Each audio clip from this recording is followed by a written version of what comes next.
Hello, welcome to the Honest Wargamer. I'm your host Rob, and I'm joined by Mr. Nathan Prescott. Hi Nathan. Hello, hello. Also Mr. Jet, the dog. He's waving. He's waving to everyone at home. We're sorry we're late. I've just arrived from France. If you listen to the podcast, you don't even know I'm late. But if you're watching live, just arrived back from Carcassonne, Nathan. Carcassonne. A young filly took me on a holiday to Carcassonne for a few days, which has been fun. Actually, test your mic, mate. Hello. Testing. 1, 2, 3. Nailed it. Absolutely flawless. So hello, everyone. Mange tu. Mange tu. Toot sweet. Toot sweet. So Nathan and Jet are here. Jonathan is busy in Sweden. Hunting moose. Hunting moose. They've just sold out a Age of Sigmar tournament over in Sweden. So big congratulations to Miss Rutland and the Swedish gaming community. Hi, Full Gamer. So we're here on a Monday. If you listen to the podcast, you're watching on Facebook or YouTube or Twitch. Thanks very much. We appreciate it loads. We are here in the studio, and we are brought to you by everyone on both Twitch, who subscribes, and Patreon, who helps support the show. Nice. So you guys are fantastic.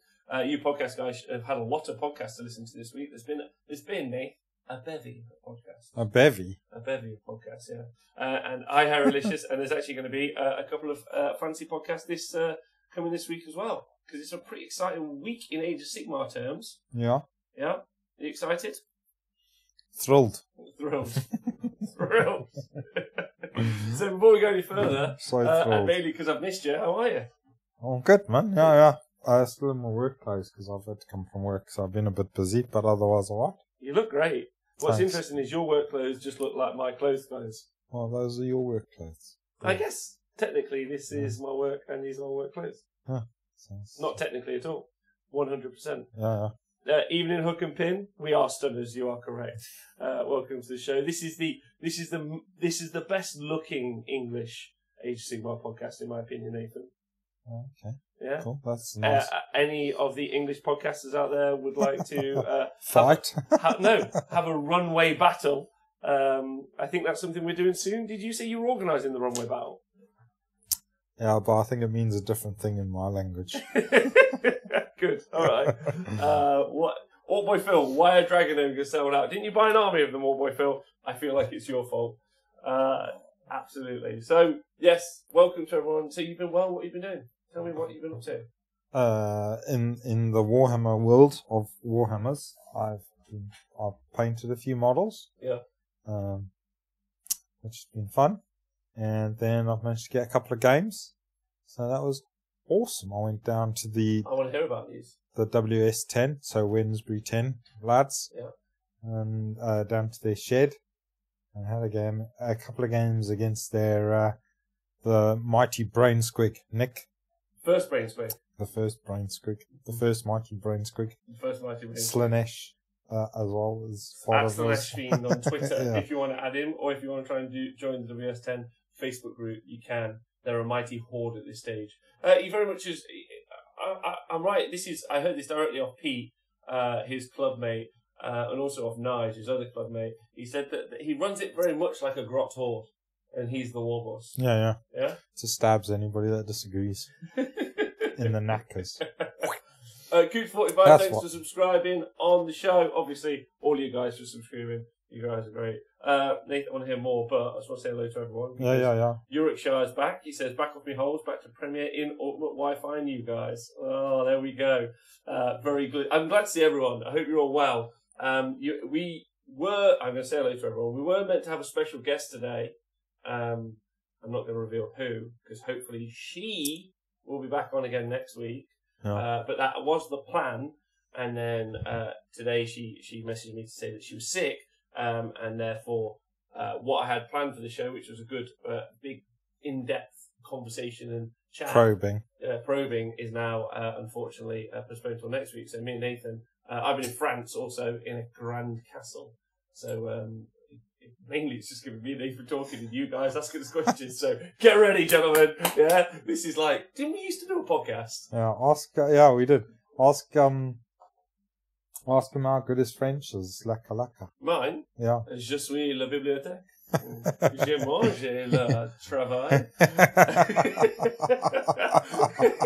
It's only when you really go to another country do you realise that you're Del Boy. Yeah? Do you keep saying words? We got Canadians on. They'll love it because they all speak French too. They're going to be all over this.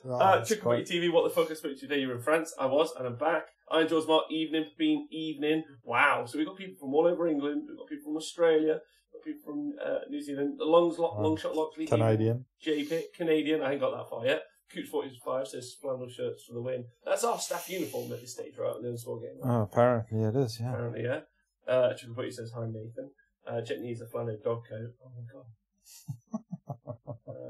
Is Nathan drinking the world's biggest measure of whiskey? I wish I was. Hi, Ty Winning. Hey guys, I'm picking up some Nurgle ready to laugh and learn. Learn maybe low, but laugh I hope is high. I hate that I have none of her skill. Oh yeah, we're talking about Louise Sugden. Greatest paint ever. Oh yeah, I like her colour. The palette. Yeah, I just like the fact that she paints with such good bright colours. Yeah. None of this muted shades of white and turquoise and all that. It's fucking there's colour everywhere. Vibrant. Yeah. But it's somehow it's still not neon. Does that make sense? Her like paint palette. If you haven't seen it, search Louise Sugden online on like I don't know, just write to a Facebook group. Hey, is there anyone who paints destruction stuff real well? There's a babe. No problem. Someone will link you to whatever social media you need to find her. But yeah, it just seems to be a really bright colour palette without being neon, right? Oh, don't know. Yeah. Oh, yeah. It's just crazy. It's great. I like it a lot. It's one of my favourites. Talking to the first brain squeak, he's in the room. Hello, Pete. Hello. Why Pete Pratt? Pete, I'm just saying hi to Pete. He says, hello, I'm on a Warhammer Heart. Oh.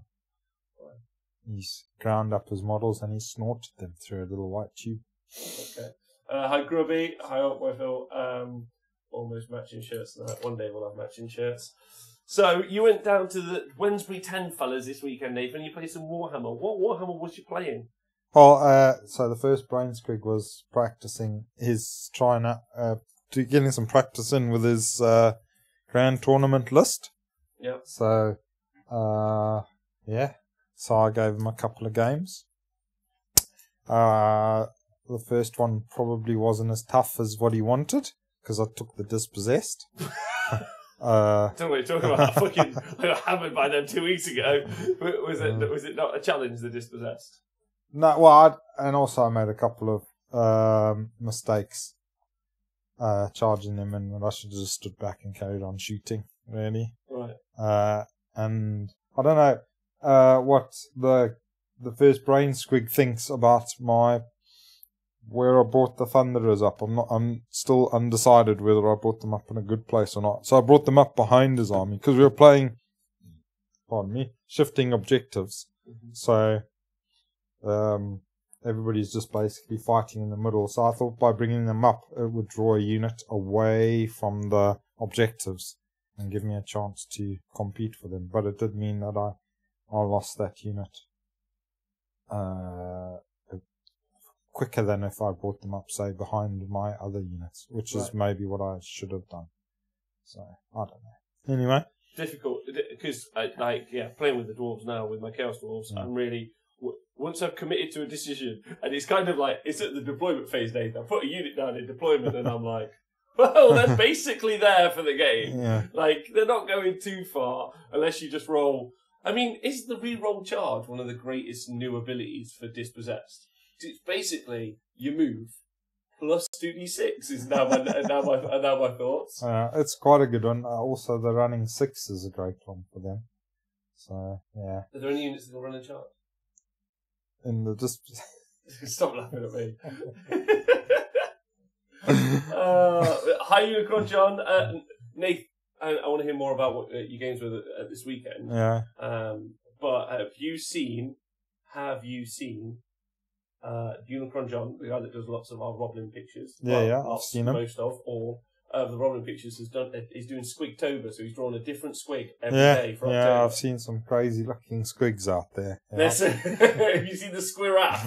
There's a Squirraf. Yeah, there's a squig with long legs. There's all sorts of crazy looking things. There's some good squigs. Yeah. He's got some imagination, that's for sure. Yes, he's a thinker. Yeah. Possibly a dreamer.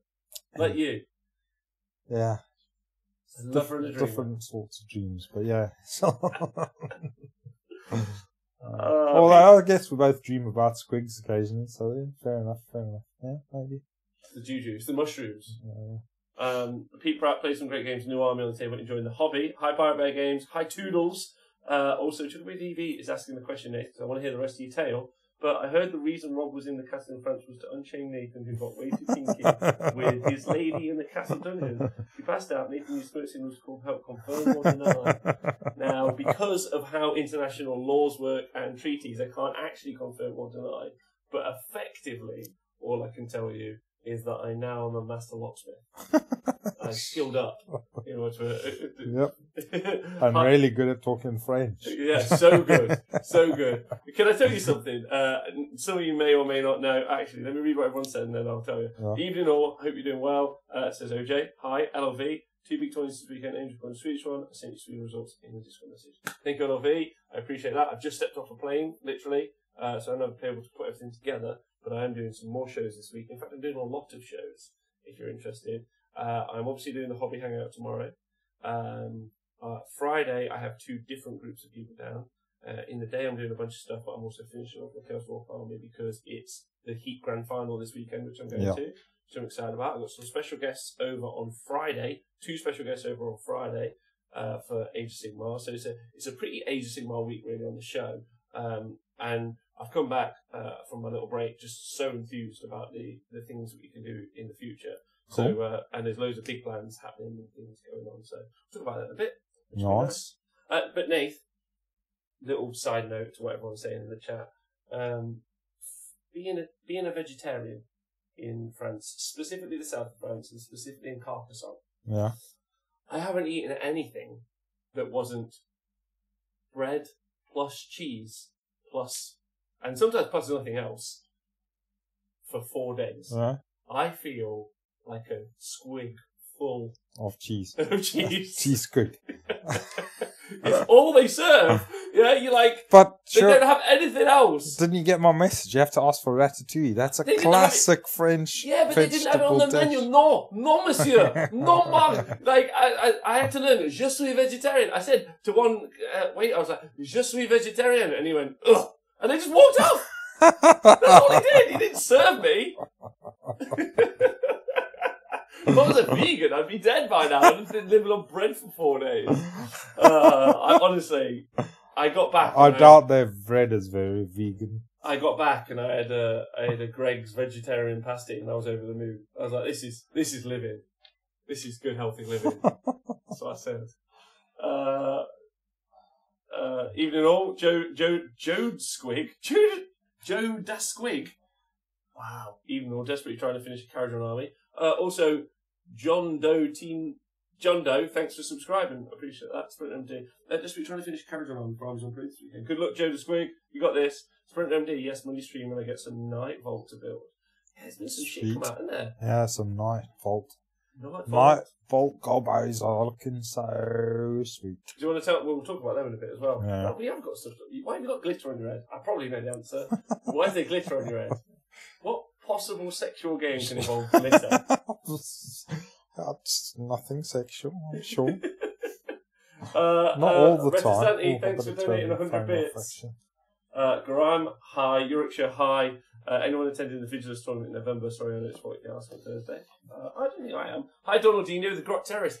I heard the Grot Terrace did some commentating this weekend, and I'm so excited to watch it. Yeah, or listen to him. Yeah. Yeah, well, we'll watch it and listen to him.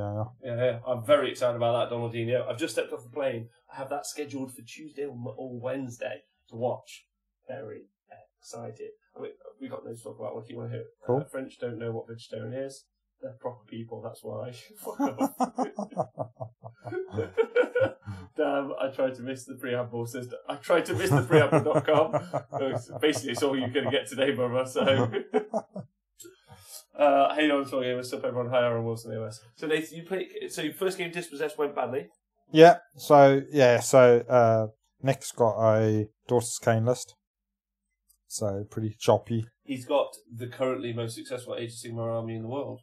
Mm-hmm. Daughters of Cain army. Yeah, and he's got a pretty solid version of it, so I don't know if he minds me blasting his list out, but I'm sure he won't mind. He's a good lad like that. So it's 2 blocks of 20 snakes and Marathi and some sport characters. So you got Mind Razor, some hags, and some harpies as well. So everything does something, and it all hurts a lot if you get too close to it. Well, just don't do that then. Did you go near it? I did. Why? Made a mistake going too close. Because they were by the objectives, and so you have to get to the objective. Had the gold. Yeah, they had the gold, so I had to go and get it.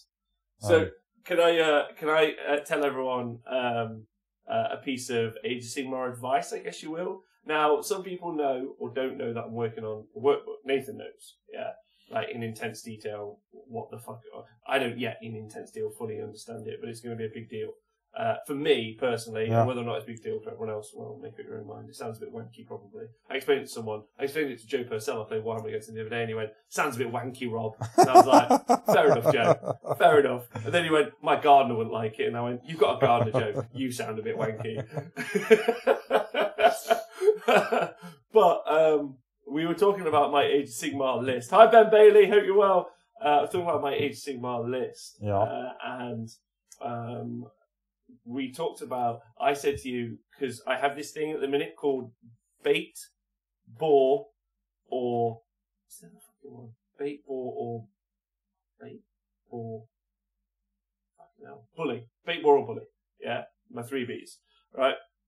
And me and Nathan were talking about my Chaos Dwarf list, and I said, Nath, I was like, I kind of want to use this unit as bait, but it's also got utility, so I don't know. In a certain matchup, I was talking to Nathan about, I won't be able to use anything as bait because it'll all need to do something in order for me to win the game. And then Nathan said, the objectives are bait. And then I went, fuck, that's such a clever line.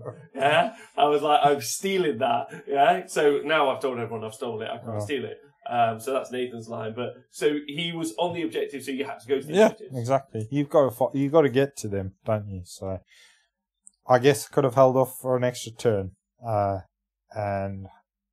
and then made the push near the end, but it's quite hard because they are quite a resilient army still. So he's gone with the is it Hagnar, the one with the 5-up save instead of the 6-up around the general. So yes. yeah. Or the 5 damage prevention roll. Yeah, ignore damage roll thing. So yeah, that's so they are quite a bit more resilient. So that's super good. That is. So anyway, so then. I don't know why people don't run that. Well, they're all. I think, standard. yeah, they're all pretty good. I think that is the standard. That is a common one, okay. But some of the other ones, they're all decent. They've all got a role. Depends on what sort of style you want to play the game. I think that's a really good thing. That's a strong one. Yeah. But the next game was quite fun. So then I took the Bloodtooths. Nice. The Iron Jaws. Yeah, Iron Jaws. And they were like, so they're not, most people would say they're not a top tier army, but I think there's a couple of ways where I mean, it's all down to one turn with the Iron Jaws, really. Yeah. When you smash into them, you've got to smash them and smash them good. So, basically, the Iron Jaw list I've got has got the Eighth Quartz Brooch in it as well. So, and because there's Bloodtooths, you got 2 command points from the 2 battalions. You obviously get one at the start, and then you've got the Eighth Quartz Brooch. So it's all about command points, really, because you're just going to put as many wires as you can on, and then get stuck in. But another thing what I tend to do is take the first turn, but then don't charge the first turn, just position. So, because then you're looking for the next turn to be doing your war. And so the next turn you've got that extra command point as well. So now you've got 4 command points.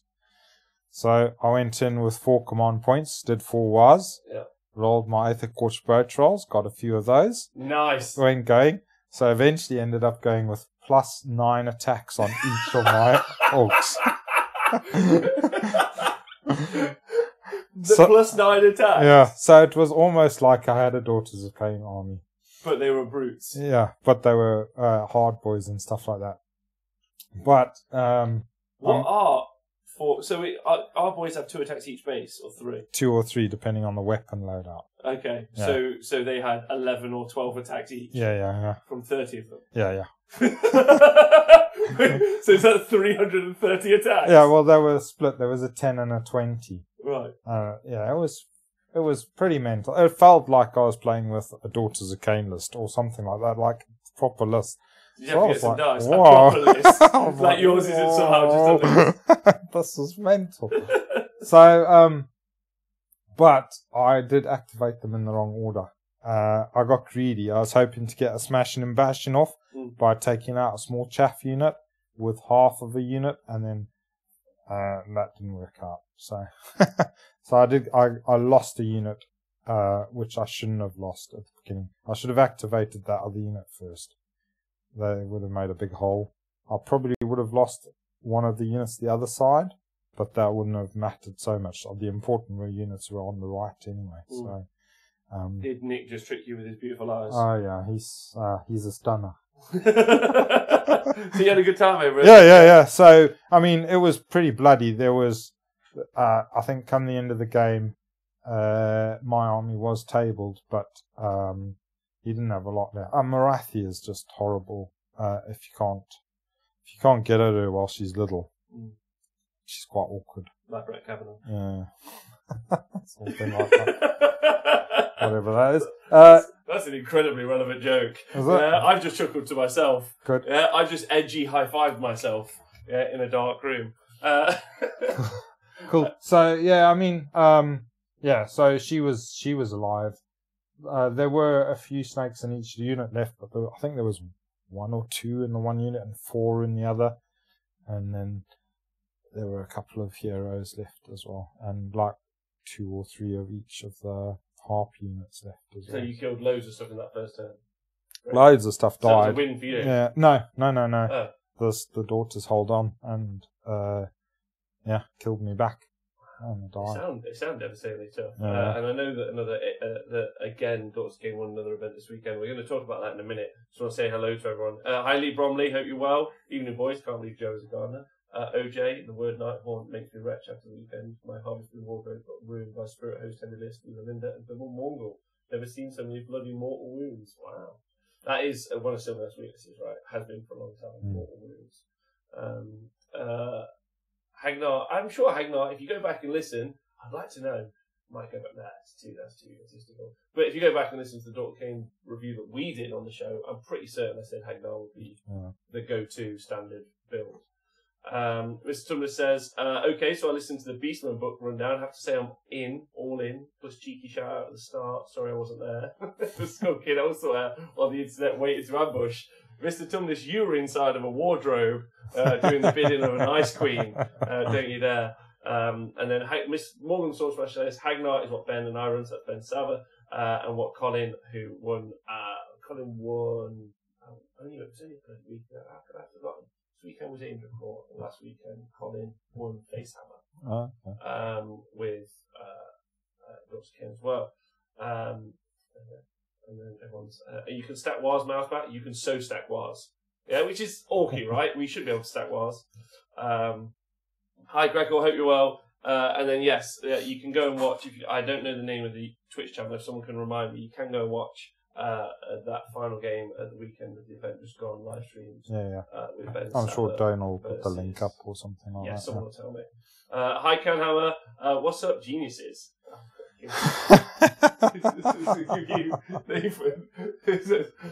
Go find some people. He's probably talking to the other people in the chat. Oh, wait, just let you know, Andy Hughes won the Imps tournament this weekend with his 24 Kadai. It's bonkers. That's a 3-day game, right? It was a 1-dayer. It was a 1-dayer. Okay, it's bonkers. It is pretty bonkers. I played Joe Purcell on Thursday. Came over and played a quick cheeky bit of Warhammer Age of Sigmar. He brought a list that he'd seen played at Facehammer, and he used only bases with the names written on. He was like, he had messaged me before. He was like, "Is this fine?" I was like, Base hammer. I was like, "This is so fine. You do a bit of base hammer for some theory crafting." Because he said he's like, "I don't want to spend 400 quid. A bit shit." Right, and he's already got a lot of armies, so I was like, cool, let's play. Yeah. So I played my Chaos Dwarves, ran my list, which you and me have been kind of honing Yeah. past couple of weeks. So it now has got. I can happily announce that I'll be going to the Heat finals this weekend with a Chaos War Mammoth. Oh, okay. Yeah. Cool. It's got the War Mammoth thing. We decided the War Mammoth was the right choice, I think. Yeah. And the War Mammoth was amazing. I put it out. I put all my army in one little block. And then I put the War Mammoth just close enough that obviously I could support an attack if he charged it. Because he had Neferata, he had a Vampire Lord and Zombie Dragon, another Vampire Lord and Zombie Dragon, the Blood Palanquin, the formation that allows you to move an extra 4 inches if you're near the Blood Palanquin, and then 3 units of 5 dogs. Which was it was a really interesting army because basically he had pinions on one of the Vampire Lords as well, so they all move 16 plus 4 because they start in the Palanquin, so they move 20, and then if you cast pinions, one of them can go 25 or 30 inches. It's just bananas fast. Thank you very much, Donaldino. There's the link. Hi, Tiny King. What's up from across the pond? Right. Fuck yeah, Thanksgiving, honest wargamer style. Is it Thanksgiving? No, it's not. Canadians might be doing it today. Or maybe it's just our shirts. I thought that. Papine says, I've been looking to play Beastman Army already. I wasn't optimised, but I know what an optimised list can do. Also, Cockatrice Mortal Wounds. OML. Alright, we need that, maybe.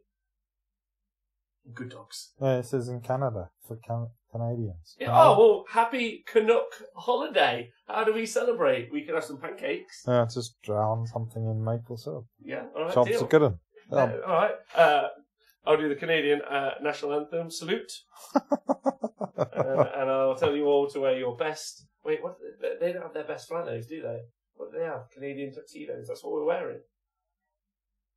Also shirts. Yeah, as we're wearing the shirts. We knew. This was planned. Yeah.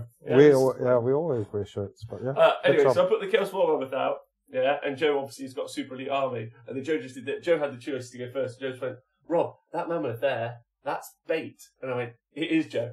And he went, you can go first. And I was like, what was nice was, it was so clearly bait for his dragons to come over and fight. But at the same time, because he didn't fight him, I got to go and charge with the mammoth, which is great fun. Yeah. So they just ran over. Hi, Tristan Gray. Tristan Gray, by the way, is very Canadian, as is LLV. Well, he's Sheffield Canadian via Sheffield.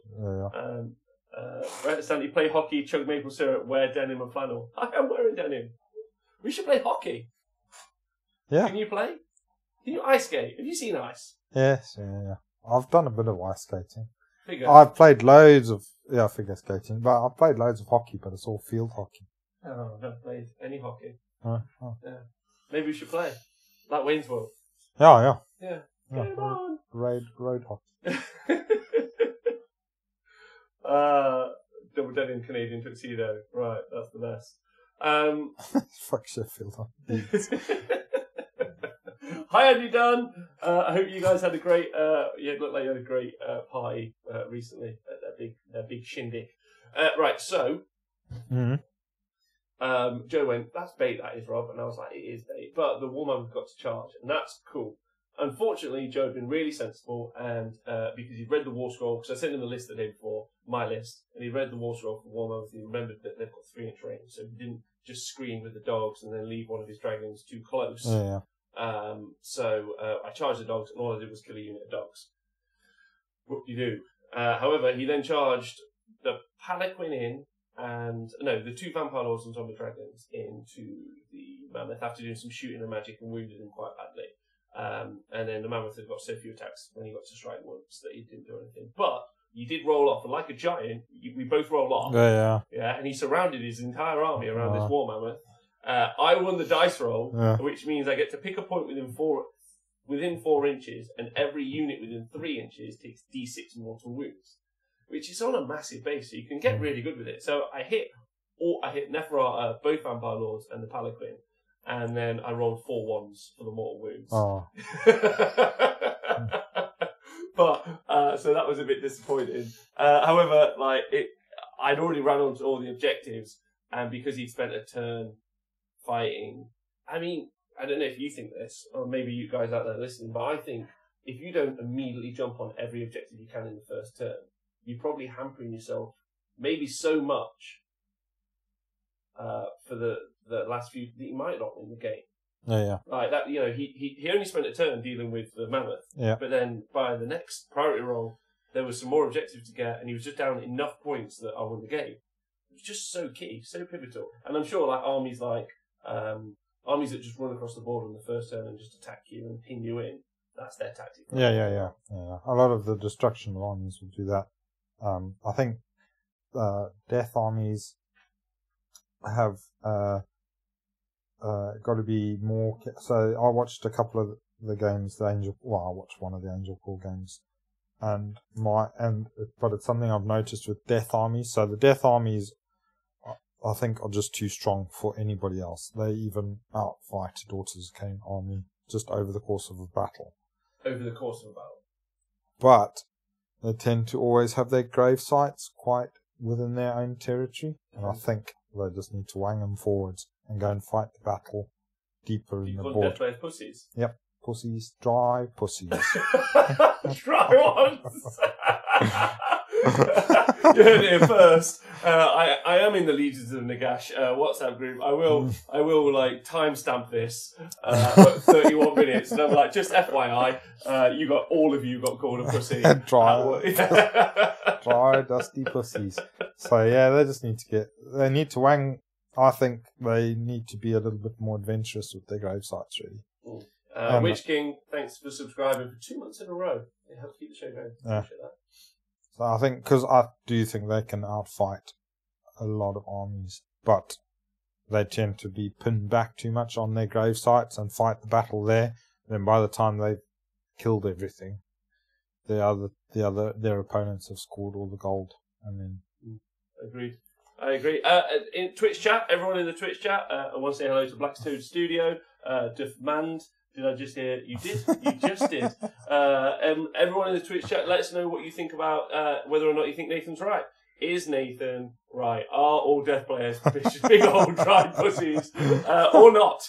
I would like your feedback, please. So that obviously, mainly, so I've got some emotional and moral support. However, Neferata, Joe's list, which is one he'd taken off a fellow. Neferata is interesting, isn't she? Neferata, because her command ability can stack, and because he started 100 points down, he started 100 points down in his list. Yeah. He then started with with the 4 battalion as well. So he ended up on his first turn he has 4 command points, and then he spends 2 command points to make everything within 15 inches -2 to hit every unit, not even models. It's pretty devastating. And then every turn he just kept generating 1 back and then adding that to his pool. Val Heffelfinger's in the house. Now, Nathan, I don't know if you know who Val Heffelfinger is, but he's one of my erstwhile, and he's also celebrating National Canadian Day because he's a full Canuck. And I hope he's well, but yeah, he's a babe. And if you ever get the opportunity to listen to him on the internet, feel free. He's pretty good at playing with orcs. But cool. Only hell, it's good choice. Him alive. It's Thanksgiving. Look at this guy. Val is a top Tau player, and he also, Tom, who does the 40k show, him and Tom are teammates at the ETC. Val, interestingly, now most people might not want me to tell. Was that where Tom is today, celebrating Thanksgiving as well? Yes, because he's Canadian and not in any way a mercenary. But Val actually lost his passport. He came to Nottingham to see me. We hung out. Yeah, we went to Annie's, went to Wild World. It was really cool. He then went down to London and realised he'd lost his passport. Went to the Canadian embassy. Was like blah blah blah blah. Long story short, he put it in his shoe. Days of him, absolute days of him stressing, but he's just a very nice man, as are all the Canadians.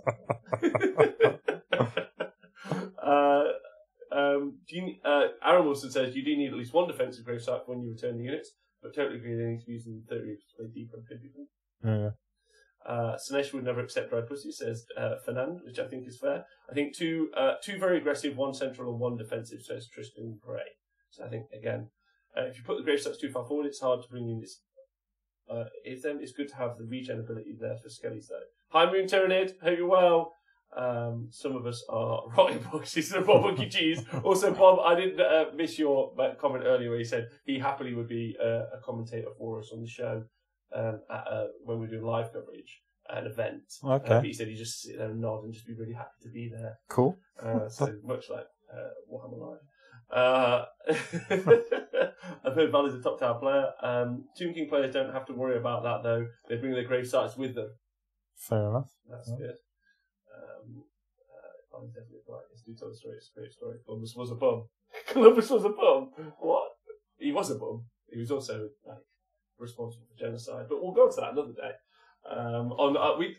Nathan, we have set up the history podcast, right? That we do.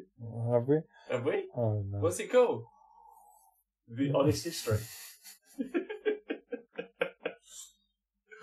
Anyway, so Neferata is really interesting because she can stack a command ability, which is -1 to hit, and she can do it more than once. So Joe had it up 3 turns. He had all of my units within 15 inches of Neferata were -2 to hit, which was devastating because I don't think I have anything that hits on 3s, if I'm honest.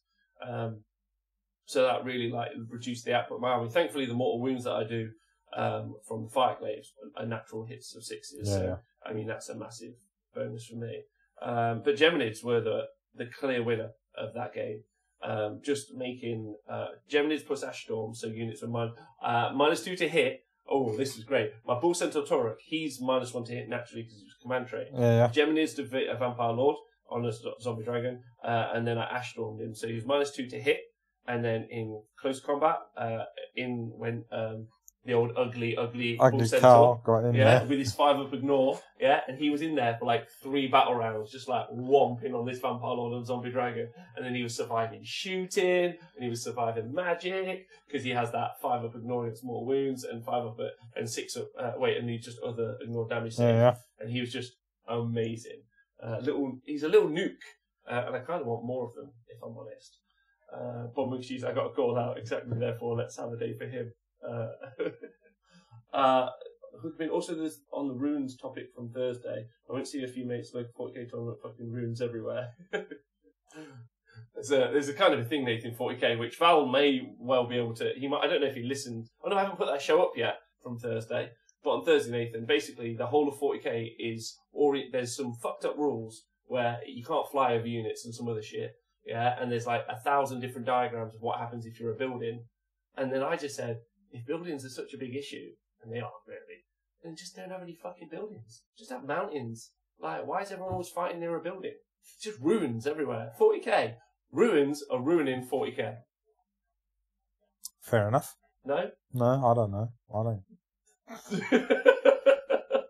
Good. Stupid game. Anyway, I had a lovely time against Joe, Mr. Joe Purcell. Yeah. I practiced with my list for Age Sigmar for the tournament this weekend. It's looking pretty sweet, knife. I still have to paint the 70 little buggers though. So. Yeah. The thing I like about Neferata is her Dagger of Jet. Yeah, it is good. And it is named after your dog. Yeah. So if a model has allocated any wounds from attacks made using Akhmet Ha, but is not slain, roll a dice after Neferata has finished making all of her attacks. On a 6-up, that model is slain. 6-up? Finished. Yeah. So basically, you've got Slayer of the Kings. Yeah. Yeah, Slayer of the Kings. Yeah. It's really good actually. When me and Jack played Street Hammer, I'd accidentally built Neferata as opposed to Arcan. So I was like, oh no. And then Neferata went in and started doing fighting, and I was like, she's pretty good in a fight. She's pretty good in a fight. But she's scary against anybody. I don't know why people aren't. You can just go in there and just on the 6-up, you can take Nagash off.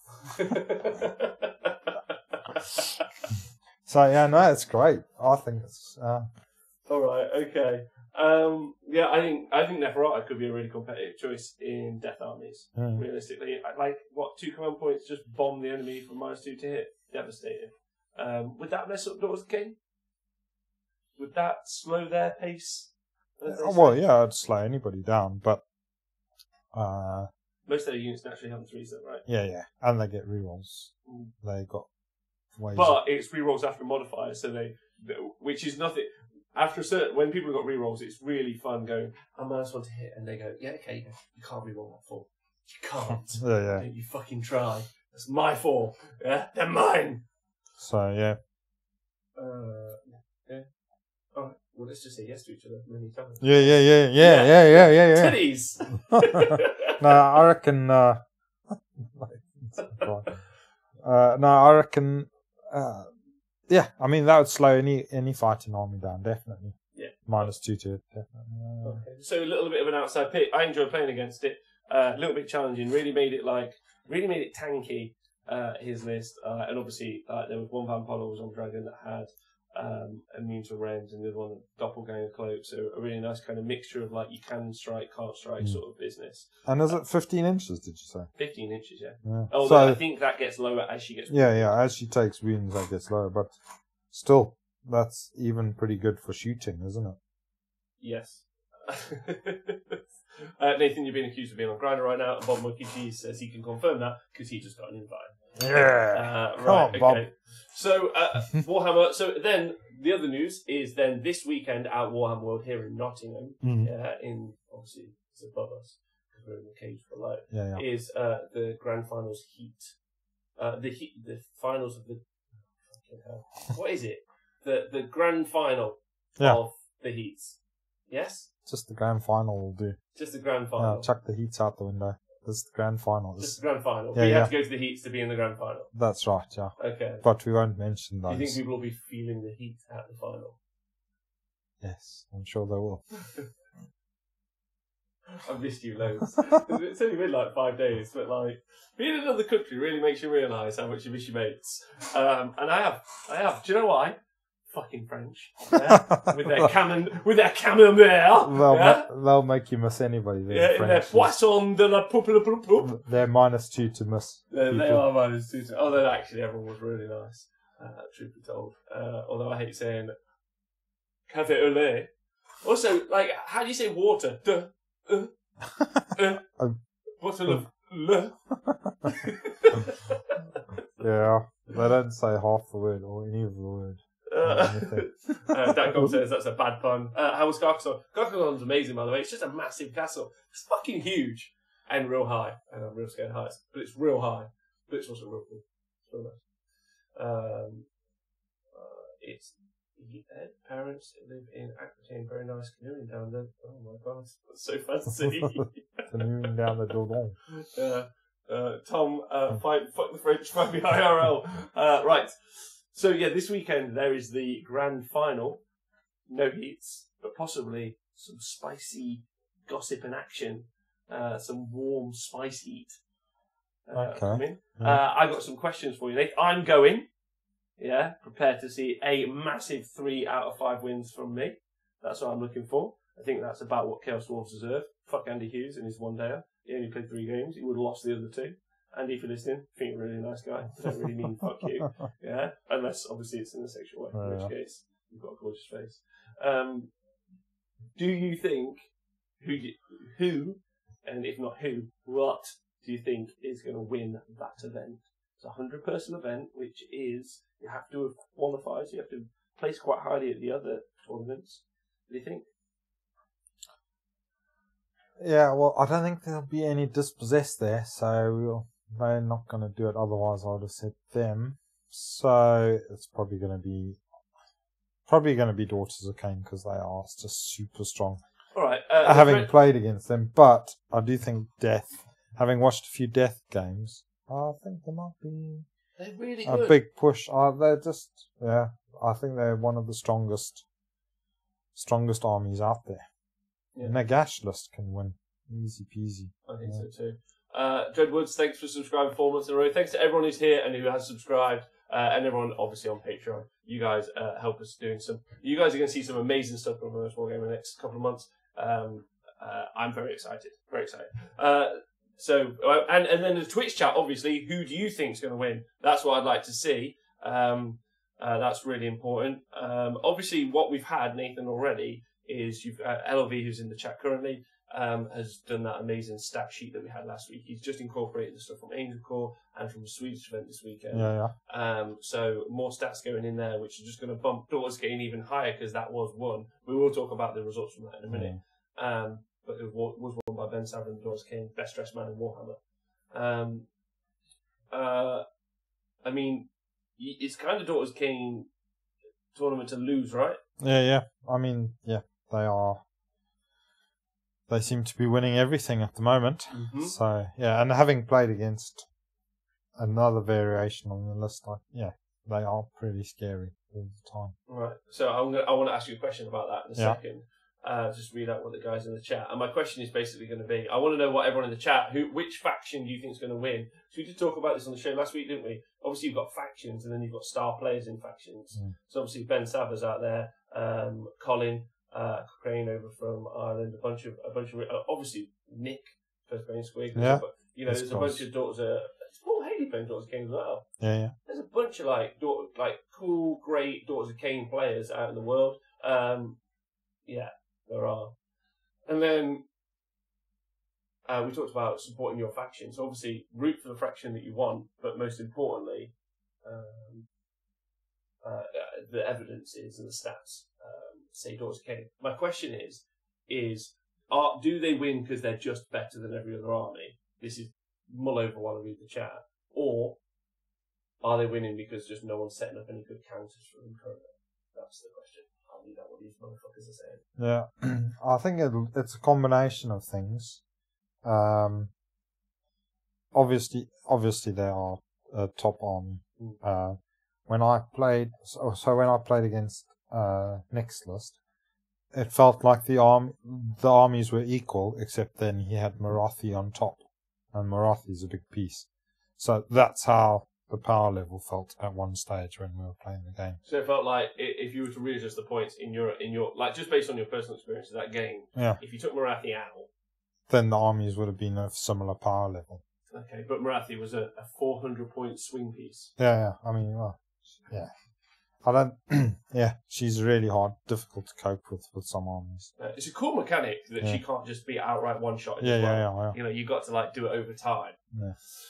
All right. So, so I think it's a combination of they're obviously a really, really good army. They're very good at the objectives because they flood across the board and tend to fight you in your zone, basically. So all the time they're racking up points. So the games I've seen where they've fought against Death have sometimes tabled them or got close to winning the fight. But because they've been fighting back in their own deployment zone, they just haven't been able to score enough. So you think that's why you think that they should be more aggressive? Yeah. Well, but that's why the Daughters are winning, because they're fighting you over there. Just like we said at the start, if you go forward in that first turn and are blocking them off from going and scoring a goal. Yeah, exactly. You're not even necessarily going forward in the first turn, but because people are scared of coming out to meet the Daughters, they're just backing up to the wall. And so then the Daughters can take a step forward, and they just so it's like a fight where you just go, come on then, and then they just back up.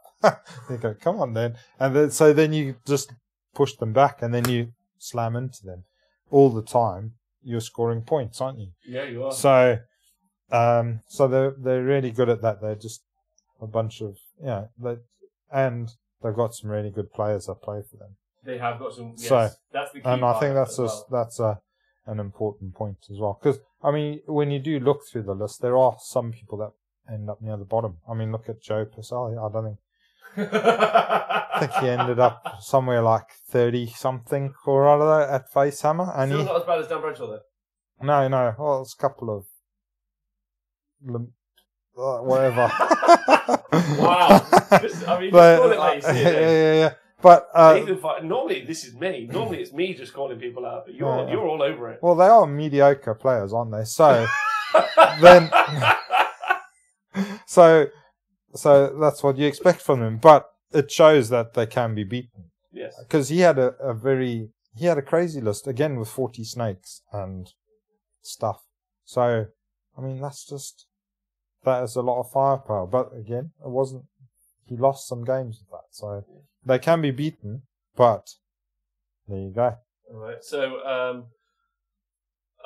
So what the chat is saying is, Devoted to Sigmar, guaranteed to podium, says Dead Dwardin. Couldn't disagree more. Retro Frog, Scourge Privateers. All right, this is what you are. A bunch of fucking jokers. Yeah, Twitch chat. Yeah, this is what you are. I've had to read this out live. Moon Tyranid says, to Death or Daughters of Cain. It is not heavy sports vote weighted, but it is a bit. 0 Daughters of Cain attended Sweden law.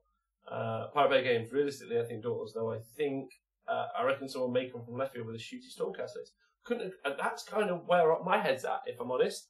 I'll talk about that in a second. I'll read these out. Death, I think, because of all the realm shizzle. Oh, wait, is it the realms? Yeah, of course, the realms. And I think that's what screws over some of the shooting armies. So, I mean, like, if you end up in the realm of Shadow or in the realm of Fire, there's a good chance the shooting army just gets switched off. Well, it doesn't get switched. It just reduces the shooting range, right? Yeah, to 6 inches. You may as well not have guns then. That's true. And if you end up in that one.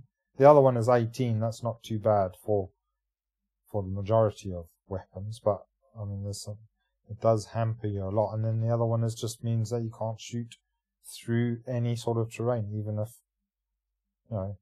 if you're stood in the terrain toe to toe with that person, you still can't shoot them. Yeah. So maybe just the realm stuff, like we talked about before, with the magic dominance of, like, let's say, Nagash in the realms. Yeah. It's just again, it's a skewish version of the gaming kind of like formula. Yeah, that makes sense. Yeah. Bob She's going out on a limb saying Save Starters will be top 5. Ooh, that's an outside bet. OJ, once someone figures out the most optimal list, I won't be surprised by a Stormcast win. LVC Stormcast, despite everyone knows what boxes are, just don't have the ball control. Pirate Bay Games, yes, Dirkwood is good. Yeah, Dreadwood could do well. Andy Dunn says me. The cry faces. He's got a good Daughters list. I think Daughters are in there with a shout. Definitely Legions and Nagash, because they can beat Daughters. And I think some of the Ideneth lists are very strong. But there's not a lot of Ideneth lists out there compared to like Daughters and other stuff. Which is interesting, right? Because the Daughters one is like £1 million, and also it is like a bunch of painting to achieve. Yeah. If you go the Witch Elf route, is what I'm trying to say. Yeah. Well, I think the Snake route is probably just as good, if not maybe even slightly better. I mean, what makes Daughters very strong is obviously the Hags, Witch Brew, and they're 60 points. Yeah.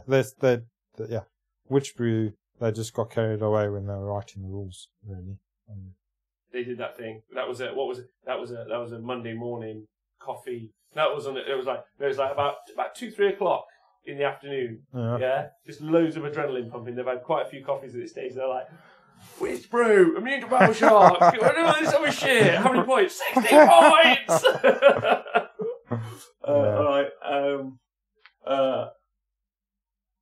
Brian Spurlow, am I gay if I paint my Daughters of Cain in my Liverpool Football Club colours? I don't know. You paint them all your ladies as men. That's your choice, brother. You get the gash in those realms with someone who hasn't experienced it in the realms, and it's going to be tough. Yeah. The realms are a bit skewish, in my opinion. I personally don't love the realms. That's my experience, because I think it adds another layer of complexity to skew armies even better if they're already good. Yeah. Well, yeah. I mean, I think the realms are fun, and it's great for fun games. Agreed. But I do think it's a bit of rule bloat for new players, and then also for tournament play. I don't know if I don't think complexity helps, like depth. Yeah. Well, not so much depth, but balance. The more complexity you have, the more likely... Doesn't guarantee that you're going to have more balance. Well, precisely the opposite, because the more complexity you have, the more likely you are for there to be you to create an imbalance in force. So when you look at society and you think red tape. Red tape does not ever engender quick action. All right. For me, this weekend, the guys in the chat, I think, have finished with what they want to say. I think obviously daughters are out there. I'd like to see. I would really like a bit of a Nick situation. I see something like Squids come through or something crazy. I mean, someone could have banged a Beastman army together and taken people by surprise. I don't think I've got a shot. I'd like to, but I just don't think my army has the competency to do so. At the minute, I think it's just a little bit, like we said, with a portion of it is shooting, but less so than it has been in other iterations. And it just doesn't have the movement, I think, that I'd want it to have. And it's death by 1,000 cuts. So if I come up against like death, where they just heal a lot of that 1,000 cuts in, I don't think I'm gonna. I don't think I'm gonna. And there's going to be death players there. But Stormcast, I should be okay against, and then here I go get beat by Stormcast like 5 out of 5. But if I win 3 games at the finals, I think I'll be chuffed. I think it's a tough army to do well with, and that's about the standard so far for Chaos Dwarves. So maybe going for 4, like that's my outside hope, but I don't want to say it probably. Like 3 to 4 would be really fun. I'd be dead chuffed if I won 4 games with that army. I think it's a good army, but. You and me talked a lot about including the Mammoth, not including the Mammoth. Maybe, maybe not. I don't know. We'll see. We'll see. I think there's just loads to say. Just got to practice a lot, so I'm looking forward to it anyway. Cool. It's going to be real fun. It's a great weekend of Warhammer coming up as well. Yeah. And I think old Darren Watson's taking a Swifttalk Agents army. There you go. They're going to be the winners then. So I think I might have to just out and out say Swifttalk Agents. Yeah. Yeah. That'd be fantastic. So I'm calling it here. If they did. Virtually impossible, but yes. Bomb Cheese, I see the Realm rules as a way to deter meta builds. I don't necessarily know if I agree, but sure. Games which are bragging about their Clan Eshin army. So basically it's a shoe-in. Alright, are they? Hi Zen Minis. I think those ally points better used than Mammoth in the current meta. I disagree for my army because the other 80 points I've spent on my allies is the best unit in Warhammer currently. I've called it. Nate, should we talk about this quickly before we move on? Yeah, Nathan, I agree. That's what's apart from maybe the hags though? The hags are great, but yes, I think. What's the best unit in Age of Sigmar currently? For its points. For its points. Scar Bloodwrath. Scar Bloodwrath. Scar Bloodwrath is the best unit in. I'm calling it here. And if anyone disagrees, you're just out and out wrong. I'll take my top off, and have a dance off with you in the street. Scar Bloodwrath is the best unit for its points in Age of Sigmar currently. And hi, Owena, I hope you're doing well. What do you think? Yeah, I agree. 80 points. It's crazy. Crazy. As many attacks as there are models hitting on 2s. Winning on 3s. -1. Mental. But yes, I think it's so why? What does he do? So what Scar's thing? So Scar's got 5 wounds. He's got 4 up save. Yeah. He moves 5 inches. He might move 6 inches, but whatever. None of that's important. Most importantly, he's got 2 special abilities. One, a really janky written ability because it's from the first edition of Age of Sigmar and hasn't changed. And it's basically copy and pasted through every corn book that they put out. You get to make an attack for every unit, every model in the unit that you're attacking within 3 inches of Scar, because that's his weapon range. Yeah, so if you can get enough of them, like if you can hit those skeletons, Nate, maybe you're getting 15, 20 attacks. Hitting on 2s, winning on 3s, -1, and doing 1 damage. Yeah. But if you read it properly, it then says if there's another unit within 3 inches of him, because it's his weapon range, you can make an attack for every model in that unit as well. So if you can charge him between 2 hordes or 3 hordes or whatever, if you made some sort of mammoth-shaped hole, or who knows, you could womp him in. You could potentially do some devastating damage, realistically. But yeah. So that's why he's good, number 1, the ability to take out entire hordes on his own. But then he's going to die to the rest of the horde, right? Yeah.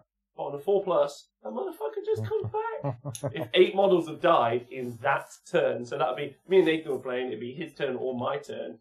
If 8 models have died, at the end of that battle shock phase on a 4+, he comes back outside of 9 inches of the enemy. Yeah. It's baller. And then what does he do then? Go grab an objective, stand in front of that horde again and fight him again. Like, it just comes back anywhere on the board as well. yeah, 908. It won me a game because I put him on an objective in Joe's turn after he'd captured it. Well, just as he was about to capture it for the objective points, but because it was after the battle shot phase but before the end of the turn, it denied him scoring because it made there be a 1-on-1, so contested the objective. And it's just brilliant. And he's 80 points and comes back infinite times and can kill so much more than his points are worth all the time. But someone in here, Manic321, says the Hag Queen. Yeah, I mean, the Hag Queen for 60 points is ridiculous. Yeah. Okay. But is it not the best unit in the game, is it? Yeah. I mean, obviously the best unit. Imagine if you put the fire spell where he gets 2 damage on his weapons. Yeah. Imagine if he had like rerolls. What if he had the Chaos Source Reward, so he's just rerolling ones to hit and ones to wound? Yeah, he's. You can buff him up so he's mental. Yeah. But it's not. I mean, it's not just the rules that make it the best thing. It's just what it is. I mean, really, at the end of the day, the best model is the Unforged. Well, I disagree deeply. I think it's the Demon Smith. Oh, the Fungoid Cave Shaman's a good shout. Yes. Fungoid Cave Shaman. Hi, Donaldinho. Clearly, it's the Fungoid Cave Shaman. So we should talk about the warband that came out, and there's been some hot gossip in the Moon Clan chat. Yeah. Yeah. What happened? Did you read it? I read some of it. Yeah. Can't he do some shit? Yeah. I mean, he's got a crazy spell, hasn't he? Which, when you first read it, you think like, when the hell am I ever going to use that? But the thing is, though, over a 5-game tournament, you probably will use it, maybe once or twice. Tell people what it is. So it's cast on a 5, and it forces a unit within 3 inches to retreat. So, but it's quite short range. But if you pair that with possibly the destruction move or something like that, suddenly you can charge in and then force them back. So you're not going to use it every turn, but when you do use it, you're going to blow your opponent's mind. They're going to be like, "What the fuck?" And then, just like a true grot should. Right? Yeah. And it'll probably win you the game. Yeah. So yeah. Oh, okay. So yeah, he's pretty sweet. Yeah. So this is the grots that you can get inside of the Shadespire Warband. Yeah. Because they have an Age of Sigmar War Scroll as well. Then you get a real mixed mishmash. So you got the shaman and then like a real mishmash of a unit on the other side. So it's 160 for both. So if you say about 80 each. Yeah. So that means you've got 80 points. You've got a weird unit. So it's got 3 archers, 2 cave squigs, a squig herder, and a netter. And hidden inside there is a fanatic. So you get a fanatic? one fanatic? Yeah, 1 fanatic. So that's pretty good. The units of one fanatic are a thing again. So yeah, that's amazing. A little bit of a blocker. But again, obviously it's only a small unit, so it could be shot off or something by some armies before it comes out to play. But yeah, I think some people. I think you're gonna see quite a few of those little war bands in Moon Clan and Mixed Destruction lists, and yes, I can't wait to use that spell either. It's gonna be a good one. Yeah, I reckon it's gonna be cool.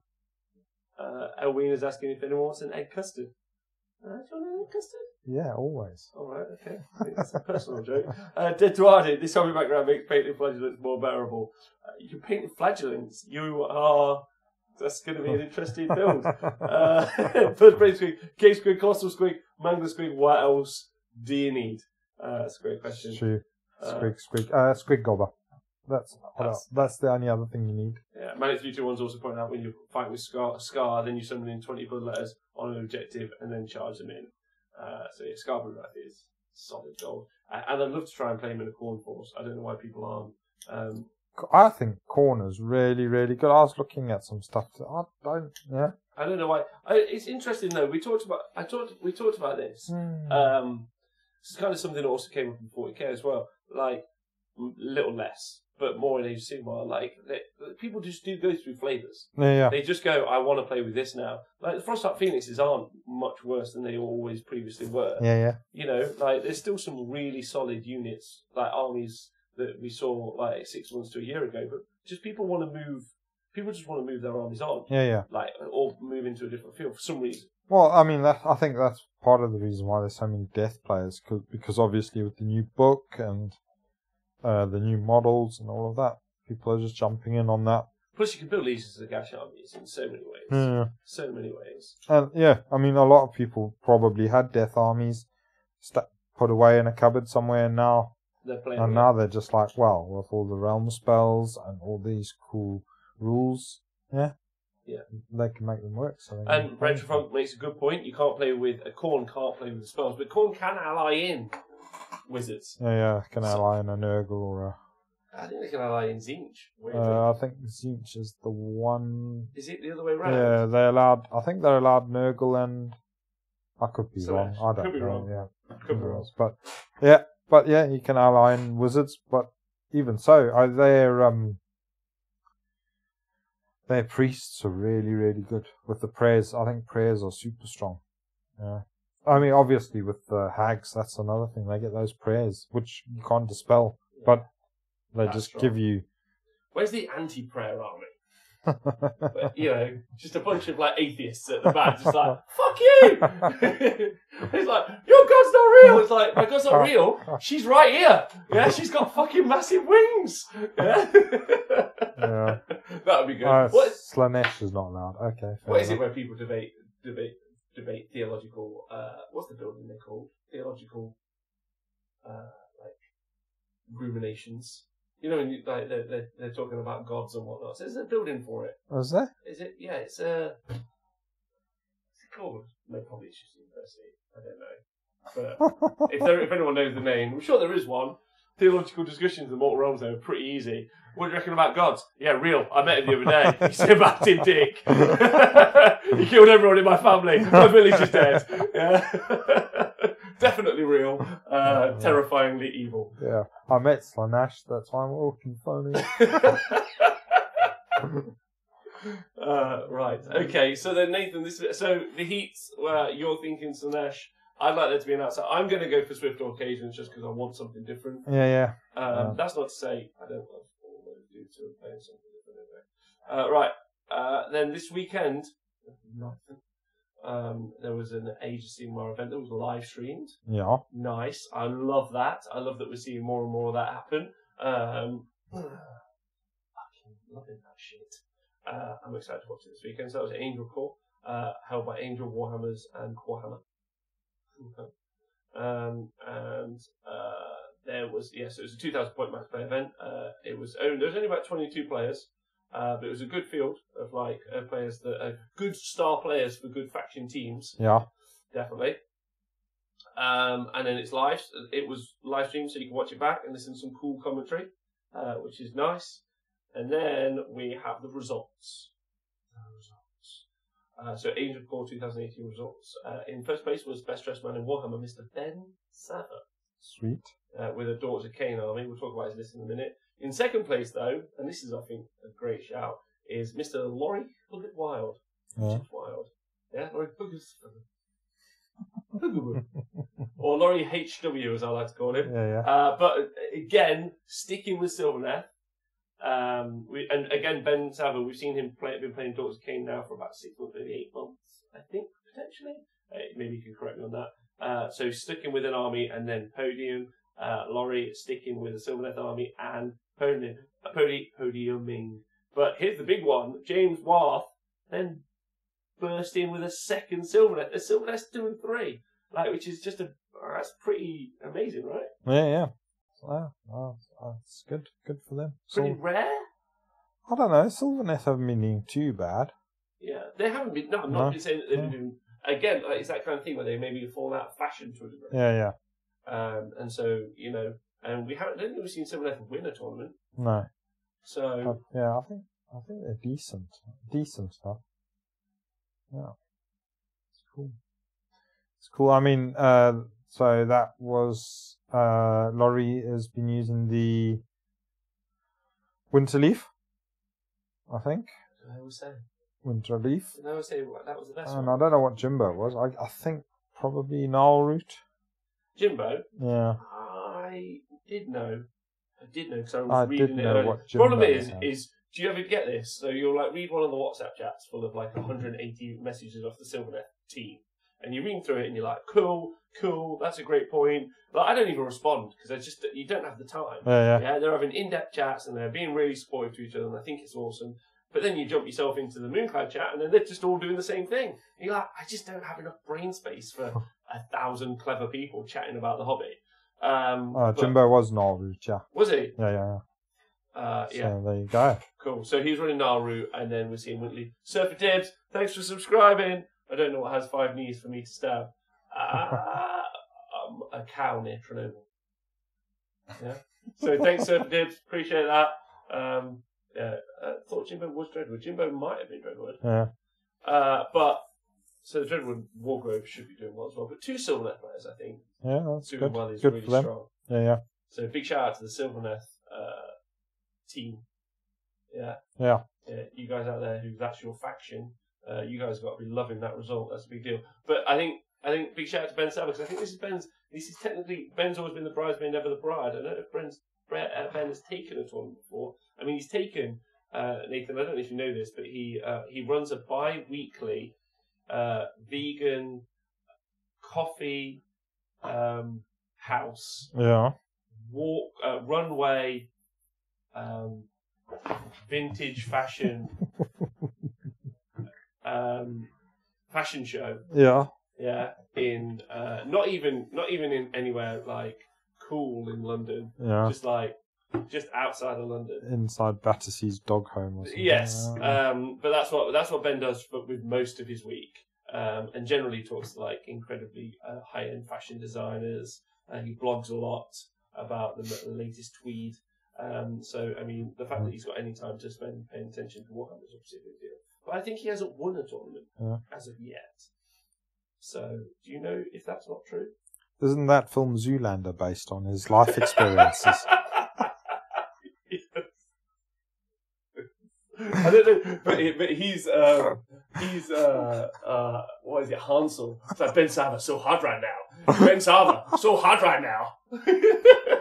Like when he walks in the room, I was like, is that Ben Sava? Oh my God, so hot right now. Tristan Gray, thanks for subscribing. Appreciate that loads and loads and loads. Pete Pratt, I'm sure one of the guys in here will drop in and chat. Wow, his outfit, that coffee thing was really hard to guess. All hail Hypno Doggo. There you go. Get up there, chat. So, big shout out to Ben. Ben's got to be over the moon. Yeah. He also beat out good old Jack Armstrong.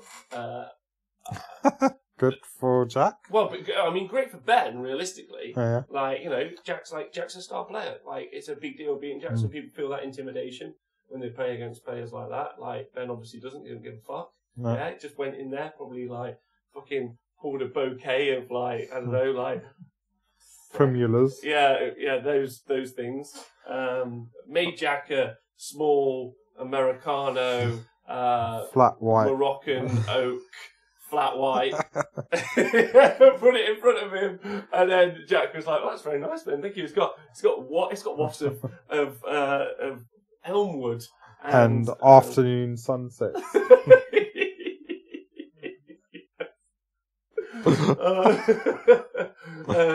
And then Jack sucked it, and very gently, and then, ooh, Ben Sava, so hot right now. That's all I'm ever going to say when I see him. Ben Sava.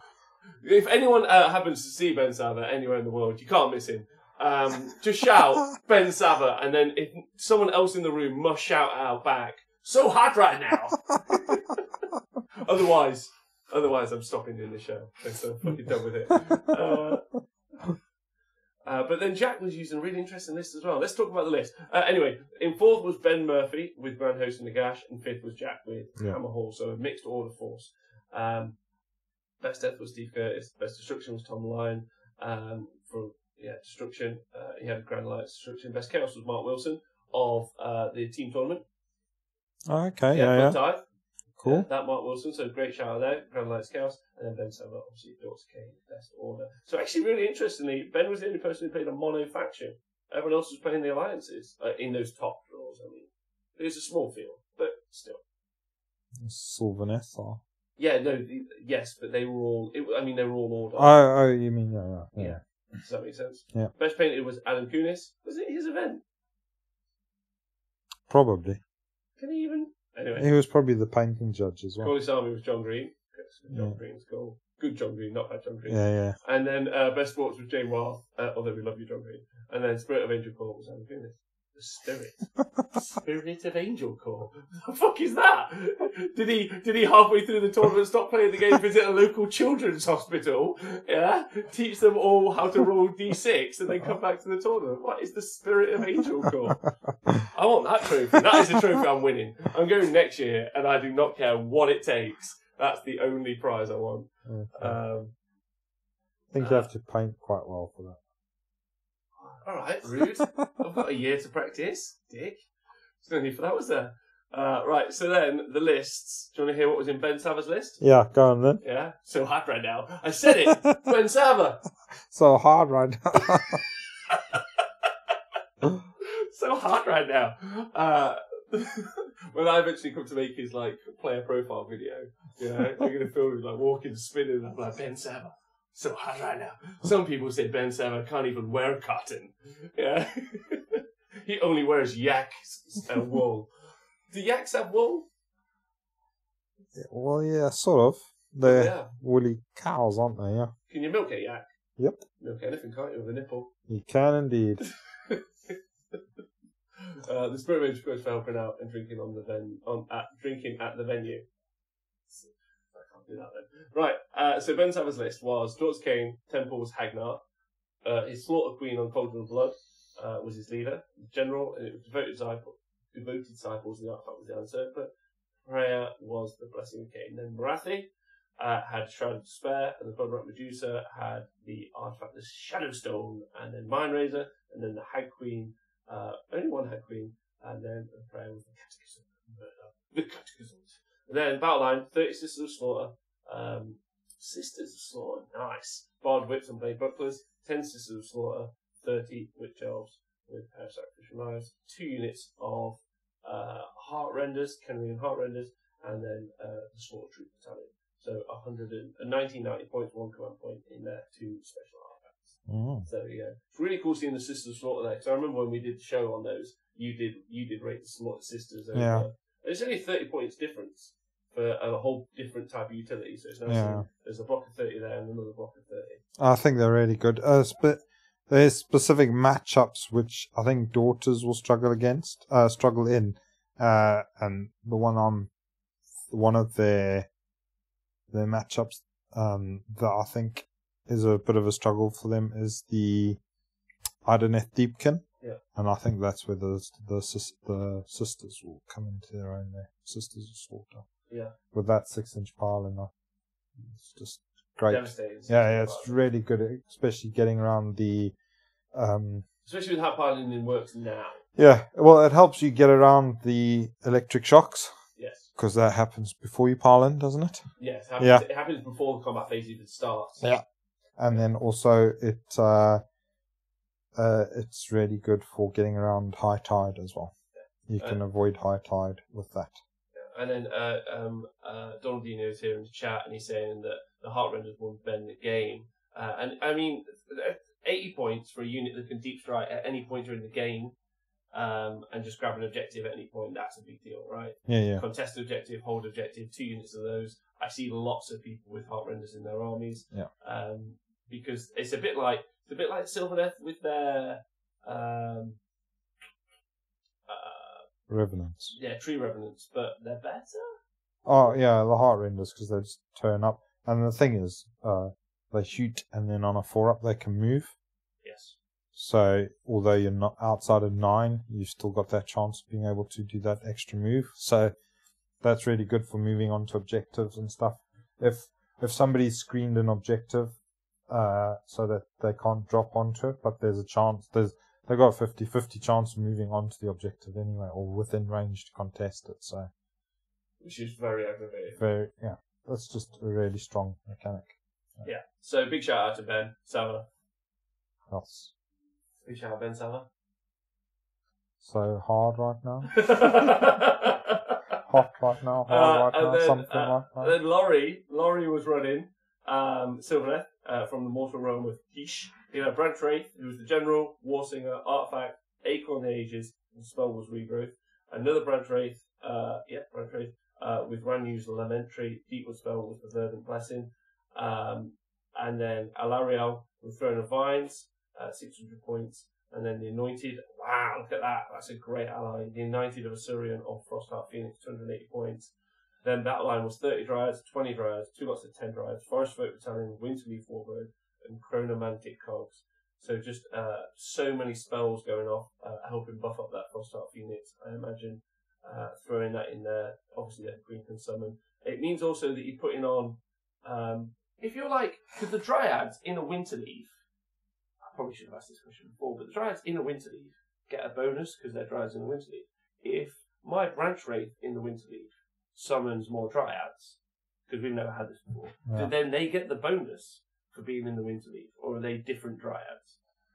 Does that make sense? Yeah, I don't think they'll get the bonus. Yeah, but that mummy Dryad that mummy Branch Wraith was from from that part of the forest. Who knows? No, but I mean, because obviously, I mean that. So story mode wise, yeah, fair enough. But if you're going by the rules, obviously the units are listed in the battalion rules. So yeah, they wouldn't be in that list. So I doubt they'd get the abilities. Broac, best thing ever. Turn on the computer and Robin Nathan on the screen. Oh, thanks, man. That's lovely. LOV, Anointing the Sylvaneth is so good. No bonus, says Jonathan. And I probably would agree with that. I think you have to be in the battalion, so you have to be one of the units in the battalion. What's you doing, Jet? What's you doing? Are you on the TV? What did you look at? Jet, just what? Podcast people, I'm so sorry, but Jet, what's this? What's this here? What's this here? What's this here? What's this? Is this? The people on the TV see you. What's this here? What's this? What's this here? What's this? Okay. All right. Little shit. You are fantastic, Papa Jet, and you continue to be fantastic. Right, okay. Sorry about that, everyone listening. Sylvaneth, Wintleaf, I love it. It's super mobile. You've got Lariol as a massive threat. You've got the Anointed of Assyrian, which is a massive threat. Regrowth can only target a Sylvaneth unit, or it does D6 on a Sylvaneth unit and still does D3 to a non-Sylvaneth unit. Oh, it's been a long goddamn time since I read that spell. Yeah, fair enough. I'm pretty certain. So, but doing just D3 back on an Anointed would just be horrific, right? Yeah. But I think that's the thing is that... Yeah, D3 wounds, if the unit you pick Sylvaneth, it heals D6 wounds, so I was right. Yeah. So yeah, you could, potentially, so they could buff that up to have a 2-up save, 4-up ignore damage save, and then just heal D3 if they want to. Probably it's going to go on Alariel anyway, but it depends who's been hurt, right? Yeah. Having that utility is a big deal. No, they're just really... I think that list is just really good for objective play, isn't it? Yeah. Because you've got the summoning as well. And then the Dryads are pretty great at getting objectives, especially if you get lucky with your forests. Well, it's also a 1-drop army. Yeah. So he's putting it down. The Anointed obviously comes out of your ally points, but isn't an ally, so it's still part of. It's part of the battalion, yeah. So you're still going to be able to drop it down in a single drop. So you can choose whether or not to go first. Put out a bunch of Sylvaneth Wildwoods, which obviously also will block land stuff for shooting. Not that there's much really in Sigmar currently. But it's still, also affects spells, right? Yeah. Unless they've got the fly keyword, they're not hitting you with a spell. That's a big deal, especially a big deal to Sylvaneth. Yeah. Because they don't like mortal wounds. And 30 Dryads is not easy to get rid of. Because they're, 270 now? So they're naturally, if in a unit of 30, they're -1 to hit naturally. I don't know why there's no one out there, stacking those minuses with Geminids coming in. Minus from Geminids, minus from allying in, because you could take an ordered character in Winterleaf, so you could take the Sorceress. The Sorceress, thank you, from Darkling Coven's Yeah, name? yeah, yeah. Yeah, Darkling Coven. So that, you can potentially stick out -3 or 3 -1s. Yeah. And then just pick a couple of units, but like you're -1, you're -1. If you attack the Dryads, you're all now -2. I mean, there's not a Tree Lord in this list, so you're not going to stomp. But that was always on the forum anyway. The spells are probably a little bit more useful. You can make a fucking terribly tanky army out of that. And I really rate the output of the Dryads in the Witchy Wargrove, because they get a bonus attack on 6s, but in their turn it's 5s. Yeah. Loads. But big shout out to Laurie for doing well again with it. Yeah. Taking it to the mat. I know he must be learning. I'd love to have him on the show, just to talk about it, just to find out what his brain's at with Silver at the minute. And then, in third place was another Silver list from Garan, the Realm of Life, the hometown. Cool. And this is James Rath, Jimbo, Lariel, again, Verdant Blessing, Branch Wraith, with Acorn Ages, Throne of Vines, Branch Witch, with Silverwood Circlet, Throne of Vines, Spirit of Dearth, who's a completely different list. This is really cool. It was a general, trait is an old warrior, artifact is Gear Strike, Tree Lord Ancient, Regrowth, 10 Dryads, 2 units of 5 Revenants, Naru Wargrove, Household Battalion, and Chronomantic Cogs. So just an utterly different list. Yeah. Super character heavy. Bit of a monster mash, that one, yeah. Yeah. Like, you're talking, there's 20 infantry and everything. Well, I suppose he's summoning probably 10 a turn, but, and he could also summon a bunch from Alariel. Lariel, but still cool, right? Yeah. That's all. I like that. I like that a lot. And did really well. Really well. Hold on, let me just double check. I think he won at least 4 games. Let me double check. Move up the board, mate. Computer machine? Or what you're saying? I don't know what the points are. Okay. And then 4th and 5th, Ben Murphy with Grand Host Nagash. He had Nagash with a bunch of spells. Laura Death Mages. Then a Necromancer and a Guardian of Souls. Then 40 Chainmail Sword, 2 units of 5 Direwolves, 30 Grimghast Reapers, Spell Portal, Geminids, Prismatic Palisade, an extra command point straight off the bat. That's in case, in my guessing, that's if the Grimghast Reapers get Alpha Striked. He could just 1 command point bring them back, which is pretty awful. It's like, yes, got him, they're alive. But that's really cool. Loads of spells. Playing in the Realms. Yeah. 3 endless spells. It's a lot, right? Yeah. Yes. And then Jack Armstrong took, this is an amazing list, Morathi, an Anointed Vasurian on Frostheart Phoenix, another Anointed Vasurian on Frostheart Phoenix, 3 units of 10 Arcanaut Company, so Jonathan Etland over it, and so he'll be super happy. He thinks Karajan are coming back, didn't he? Yeah. Karajan are coming back. And then 2 units of 30 White Lions. Wow. Have we seen White Lions in a long time?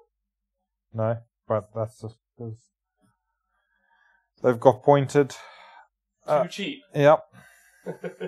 What was the Masters of Age of Sigmar where he took like 800 Saurus Warriors? The first one. It was just like, I remember someone putting up a tweet, it was like, what the fuck is this? Yeah. That was great.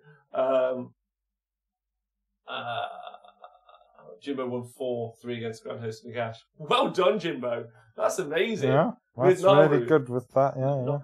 With the Naru. That's amazing. Grimghast and Direwolves were in fashion. Grimghast are incredibly good. We've been waiting for people to build the Grimghast, right? Yeah. We've been waiting for this time. It was foretold. Grimghasts are coming. The future is now. So, what do you think about the 30 White Lions and the 2 Frostheart Phoenixes? Oh, yeah, like I said, so White Lions are 120 points for effectively like a hammer or something like that. So 40 or a Sword's Guard. Yeah, so 40 chalk points cheaper than either of those. And then they also get a regiment discount, so they're 300 points for 30. So, yeah, what's not to like?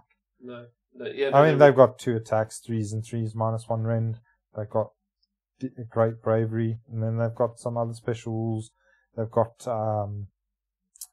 +1 to save, or reroll 1 to save, or something against shooting attacks. And then they've also got like a 4-up save against models that they lose to battle shock. And all great points. Sorry, just Kevin Mossman has become our latest Patreon member live. While we were live, Mr. Kevin Mossman became he joined the $10 club, which means he gets $10 worth of BDE.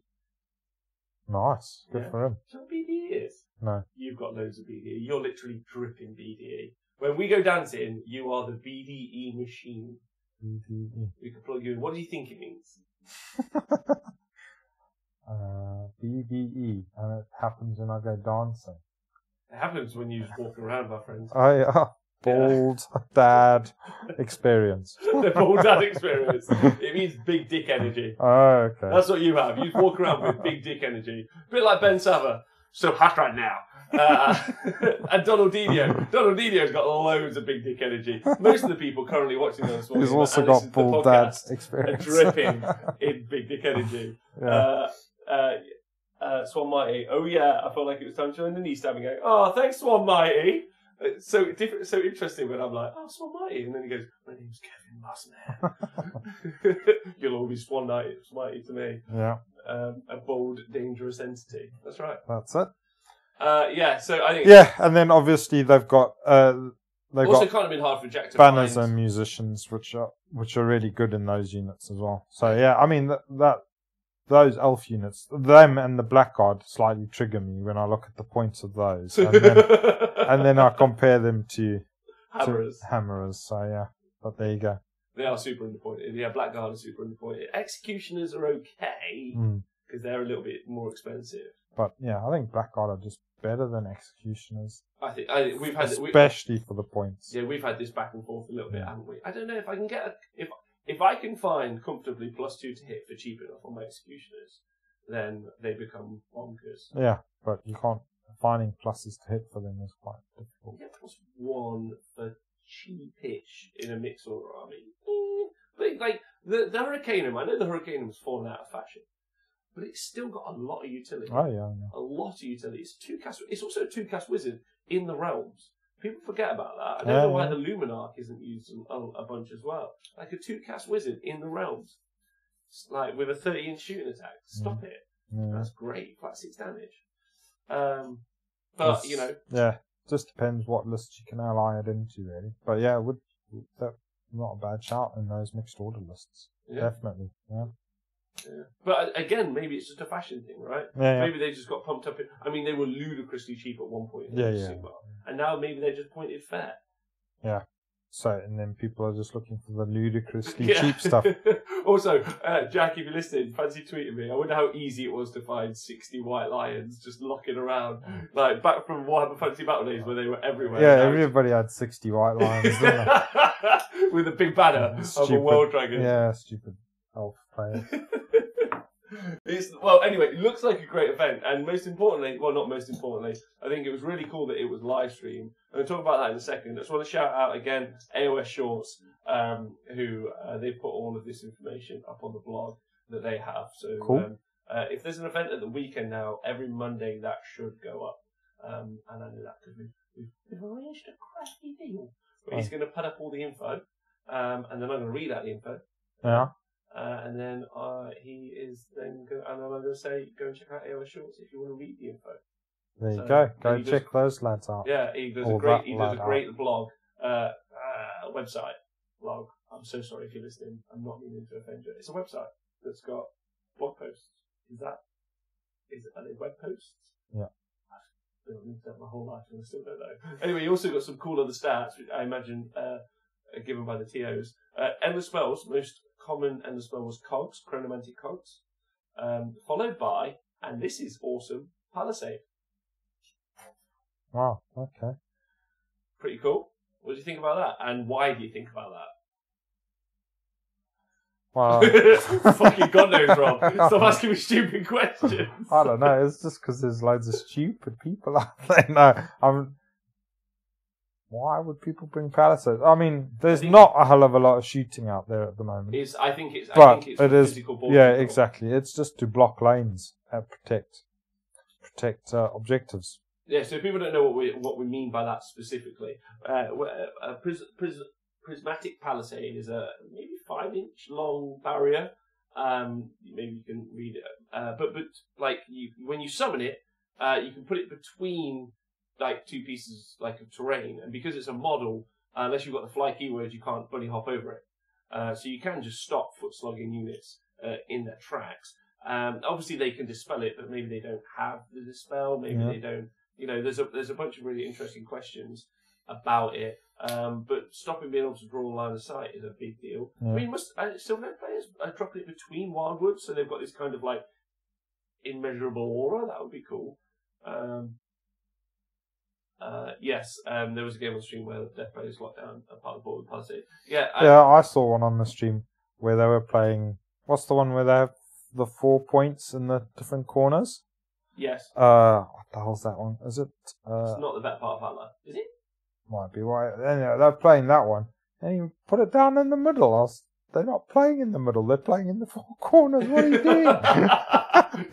Did it end up being useful in the middle? No. Nobody went near it. Hi, Oscar. Hi, everyone. Seeing you on Friday. Don't forget. Oh, wow, okay. So, yes, I imagine using them to block lanes is a really big deal. And we did, like, way back when we first talked about these, we did a little video, didn't we? You'll have seen it if you're on Patreon, where we've shown you, I'm sure people by now know how to lock units in with either Geminids or Shackles or any of those. Or even if you cast 2 spells, you can just do loads of horrible things. Physically pin people in with the models from Endless Spells, which is particularly interesting when you start. I know I've talked about this a little bit before. I talked about the multi-casting Grot Shaman list, just being able to kick out a ton of Endless Spells. And I know you said it's slightly ridiculous, but I kind of like the idea of it. I think it's quite fun sounding. But if you've ever got wizards in your army that are like 2-tier casters, that then cast their spell and another spell, think about how cheap, especially if you can get them cheap, because of the Fungal Cave Shaman's 80 points, as an example. So if you add in him plus one of the other spells that's 30, 40 points, you're only looking at 130 points per wizard. But you are looking at like massive board control that you're buying for 30 to 60 points, depending on which end of spell you pick. And you can't buy units that can have that much board space and board control for that same amount of points. Yeah. You still have to cast a spell, but I wouldn't do it on a single cast wizard, but I do it on a double cast wizard. That all makes sense? Yeah. Well, I mean, if you got redundancy in wizards, so because obviously they can only cast their signature spell once. So if you've got 3 or 4 that are cheap that get a bonus to cast, so like the other shaman, the other Moonclan shaman, so he could get +2 to cast. Can only cast Curse the Bad Moon once, so the other ones could start wanging balls and walls and stuff around the board. There has to be a sneaky Order Wizard or a sneaky Chaos Wizard that's got like a 2-tier casting system that they accidentally forgot, and then it's like 80 or 90 points, because that's just like a mixed Chaos Force is just screaming out for that, in my opinion. Yeah. They've got some janky skills, but that's why the Chaos Sorcerer Lord's so expensive, because he can point at a unit and do demonic power for reroll ones to hit, save, and wound, and at the same time can also do demonic vision, so another unit in 10 inches gets reroll ones to save. So you basically can kick out, and then you can have another wizard doing Mystic Shields. So you can have 3 Mystic Shields floating around your army with 1 Chaos Sorcerer Lord, which is just devastatingly good. Yeah. So there's loads of depth in the Magic phase now, especially when you take Realms in, which you can see why the Death armies are exploiting that massively straight off the bat. They're definitely, probably if we go 6 months down the line, I would say that the Death players and the Death armies are going to have so many like combos of things that they're going to throw together because of the Magic phase. Yeah. That could be quite, I mean, it depends on releases, obviously. Like with Chaos, for instance, we've obviously just had the Endless Spells for Beastmen, or Beast of Chaos. And I rate 2 of them massively, and you know I do, but I know some people don't really agree with me about the Bull, but I think that's a massive deal. Yeah, I think the Bull's really good. I think the other 2 are decent as well. They're not bad at all. So yeah. I think all those ones it'd be cool to see what comes out. I think I do think there's a few destruction lists that are pretty sweet for the crazy magic. I do think there's a bone splitters list that can Really? because the bone splitters have got some mental magic anyway. And if you start adding some of the endless Mental spells, magic. yeah, if you start adding some of the realm spells and other stuff to them, yeah, I think they can do some cool things. All right, cool. All right, maybe we should write a list up. Yeah, Something bone we do for next splitter week. one. Yeah. All right. So hold on. So Palisades is interesting. Geminids was 4, Shackles was 3, Portal was 3, Bellwood was 2, and Swords. I like Swords. D3 Mortal Wounds. No, it's not D3 Mortal. It's the other one. But decent. And realms that armies were from: Sheesh 10, Garan 3, Hish 3, Ubu 3. Grand Alliances, there were 10 from Order. There were 7 from Death, 3 from Chaos, and then 2 from Destruction. So Order and Death, absolutely kicking ass. So it looked like a cool event. The event was called Angel Core. I'm sure there'll be more of it. You can go and find out at some point in the future. And it was hosted by Kieran. Kieran's awesome. Adam and Matthew. Cool. Yeah. I think that's right. I hope that's right. Yes. So yeah, really cool. Looks like a great event and fun. Definitely. I agree, Nathan. I'll send my Bone Splitters list roll. Yes. Well, please do. Yeah. That'd be really fun and funky. We talked about the realm spell. We talked about realm spells when they came out, right? Yes, we did. We mentioned them. Yeah. So if you guys aren't 100% certain, go back and listen to that, and you can. Oh, I think we talked about the endless spells. I don't think we've done the realm spells. We've not done the realm spells. And not in detail. Should we do them next week? Yeah, maybe we should. That'd be fun. Yeah. It's because we thought they were done. Yeah. And they kind of. Well, there's loads of them. Yeah. It's just rules. It's rules bloat, isn't it? Really. It is rules bloat. It is. All right. Well, because we did have a special guest not turn up today, so I think we've covered all the hot goss in the world. Yeah. Unless anyone in the chat has any hot goss that wants to talk to us about it, I don't want to just be talking just for talking, because we've got so much cool stuff coming from honest-wargamer. I'm not like blowing smoke up your butts. You guys are going to have an exciting next few months with honest-wargamer, culminating in our press release in the future.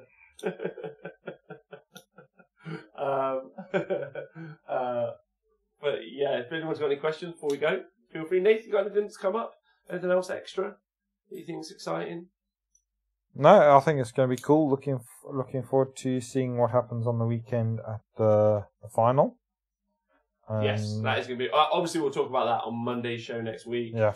So find out. I'll be talking about my experiences, but yeah. Are you covering Raw in a few weeks? We'll be looking forward to it. Unfortunately, Swan Mighty, we are not covering Raw, mainly because they're better storytellers than me. Yeah. I'm a bit gutted I'm missing out on that one now. Something's come up, so a bit sad. But yeah, it's my favourite event of the year is Raw, definitely. So you guys that are going Swan Mighty, it's gonna be great. Raw is an abbreviation for Realms at War. Yeah. Yeah, it's actually its long name is Raw BDE. That's its actual full title. Steve won't mind me saying that. And if you guys want to hear about that, I'm sure the Mitzi and Jimbo show, which is a podcast. Yeah, it's a YouTube-y thing. It's a YouTube-y podcast. They have got all the hot goss about Raw, so you guys will be able to listen to them. Plus, both of those two fellas are, number one, gorgeous. Number two, great. Yeah. And they're cutie patootie, so if you want to go listen to them talk about Warhammer, I mean that in an affectionate way. Yeah. I don't mean to emasculate them with a cutie patootie line. No, great. I'm sure they probably beat me up and finger me, so... That'll re-emasculate them. Re-emasculate them. No, yeah, Realms at War's great, so yeah, you lucky bastards going, have fun. Long Shot Loxley says, do you think Tzeentch will make a comeback after the point changes in Beasts of Chaos? We did talk about it, the Battle Tome, Beasts of Tzeentch. Nath, what do you think? Yeah, I think there's some good stuff in there on the Tzeentch side, definitely. Enlightened for days, and summoning them bastards back as well. Yorkshire says, what about the big Chaos Dragon and White Dwarf? That looks cool, hey? Nathan, seen the big Khorne Chaos Dragon? Nope. Oh no! What? The big Forge World one. Yeah, I've seen it. I've seen it in resin, You've seen it in real life. but I've not seen it in the White Dwarf. You've seen it all painted up though in real life. You did when we were at Warhammer Fest. Yeah. It was all painted up. Was it painted? What do you think of its existence and it as a model? It's very pretty, and I'm sure it's going to eat some things. What do you think about the fact that it's a giant Chaos Dragon that's Khorne keyword only and is a special character? That's great. So you can't take multiples of it even if you were mad enough to ever want to do so. Well, I just think they're trying to help people that lack restraint. They're like, well, you have to play Khorne, you have to get this dragon. I think it looks really cool, but I think Games Workshop, I don't know why, it seems insane, Nathan, to not... And also, what is Forge World's, like, predilection with just Khorne units? They're like, this is a Khorne Demon Prince, this is another Khorne thing, this is Khorne, here's some more Khorne. And I'm like, okay, there are other gods, chill. There's no other gods but Khorne. There's no other gods but Khorne. I don't know why it's not a generic That's because Chaos Lord on top of Dragon, insert keyword here. Obviously, those Forge World guys love the blood and the skulls. And that's all they're going for. Blood and skulls. Don't want to walk into the Forge World design studio. No, it's full of little colourful grots and then loads of skulls. Loads of blood and skulls. Yeah, Big Dragon was at Fest. It was colossal. It was massive. It seems like a Bondoogle, that one. Boondoogle. I need to learn that word. Hi, Trapper Lonely. Thanks for joining us. Unfortunately, we're off soon because Khorne is not competitive, so you have to buy the latest course stuff to be competitive. Nah, it's not very competitive. Khorne is very competitive. And actually, someone said, who's going to win the GT final? Call it. I'm going to call it. It's Dan Ford. Dan Ford's going to win it. With Blazer Khorne. Could do. Could do. Could very well do. Very good. I got a feeling. Cool. I think Khorne's in a strong place. And more people that just go more combat, it just plays into Dan's hands all day long. I do know that Ben Sava. Hot. So hot right now. So hard. Hot. Something or other. Only lost to him by a dice roll. And obviously Ben's had time to practice. Dan's had time to practice. So. That dice roll. Yeah. That's all they're practicing. That one dice roll. Yes. So I think that could be a shout. And then the big question is, Nathan, how many things is the big war mammoth going to kill? 3. Would you, honest wargamer time now, Nathan? How do you rate my chances at the Heat this weekend? Top 10. What? That's a lot of pressure, you dick. Yeah. I was going to go and have a great time. Now I've got to try really hard. Yeah, top 10. Top 10? Yeah. Otherwise, you're a wuss. Oh, fucking hell. Alright, okay. But I don't think I can win more than 3 games. I don't think I'll beat Doors of Cain. And I don't think I'll beat Legions of the Gash. If they're played well. Depends on the scenarios. It does depend on the scenarios. And the realms. It also depends on who the fuck I play. Yeah. And the realm. Key. And what the realmscapes do. So many variables. Yeah. Yorkshire, see you later, brother. Thanks to entertainment. That's fine. Plenty for DJing or having a dentist appointment beforehand. I'm doing none of those things as far as I know. But it would be cool to do quite well because then it's my buff day a couple of days after. So that'll be fun. 3 games, 5 best game votes. Number 1. This is it. That's the plan. Yeah. Oh yeah. Do the. Can I do that? Can I win 3 games but get 5 best game votes and still win the tournament? Probably. Yeah. Sports vote's still counting there. Yeah. Oh. There you go. Jobs are good. No problem. Yeah. No problem. I'm going to get it on class as opposed to skill. Easy and then I'm going to use skill as well. Yeah. I'm going to use skill and to my class. Painting nominations give you points. And my army looks really nice, so, man. Yeah, there you go. I like my army. Good. If I put that exalted great demon of corn on top of the well, you're going to have a mammoth in there, aren't you? So people will probably vote for it. That's a cool army because it's got a fucking because it's got an elephant. Yeah, that's it. I'm skewing the stats. That's right, Chaos Dwarves. Watch out, Flukesy. No one. Mystery Man. Danforth's not a mystery man. Danforth's a wizard. It's 6 games. Fuck! 6 favourite game votes. Let's go. But like we talked about before, one of the things people don't like is not being able to play with their army, and I've got minuses to hit, and people hate minuses to hit. Yeah. So that's always a big thing. All right, so thanks for listening, if people have been listening. Nathan, thanks for being on the show. Thank you all. Thank you. We'll be back next week with a full show, so I hope you guys enjoy that. There'll be loads to talk about, I imagine. Thanks to everyone on Patreon. We got a new Patreon today, and we really appreciate it. Thanks to Almighty. Everyone on Patreon, you help us do. You guys are going to be really excited by what your money is going towards for the Honest Wargamer in the next few months. Thanks to everyone on Twitch who subscribed. We've got some new subscribers, so we really appreciate that. It's coming up to our 12-month anniversary soon, so Nathan, our first birthday, we'll be having a special week of Warhammer. Oh, okay. Special Warhammer week! Nice. Yeah? Not Warhammer Weekly, Warhammer Week. All those Warhammer Weekly guys are great. If you want to check them out on Wednesday. Is there any other podcast? Nathan, what podcast you like at the minute? What are you listening to? Don't say ours, because you never listen, you dickhead. I listened to some Dwellers the other day. That was quite cool. I listened to Frontline Gaming one. Isn't that FLG? I think. Is that? Who was on it? I don't know. Frontline is no wait. What's something else? Oh my god, Jesus. I'll tell you that. The Scottish one. What's the Scottish one called? The Northern Invasion. I listened to that one the other day. Yeah, those guys are cool. Yeah, that was good. Have you listened to any of the Australians, like Heralds of War? Listen to the Australians? Folks? Dwellers. Have you listened to Heralds of War? No. Did you hear about what they did last Monday? No, what did they do? They sold out 200 the CanCon. tickets. Yeah, that was great. CanCon, which is pretty amazing. Retistant 8 crazy knuckleheads have Thanksgiving in the wrong month. I hope you guys in Canada have a great Canadian Christmas. I think that's what it's called.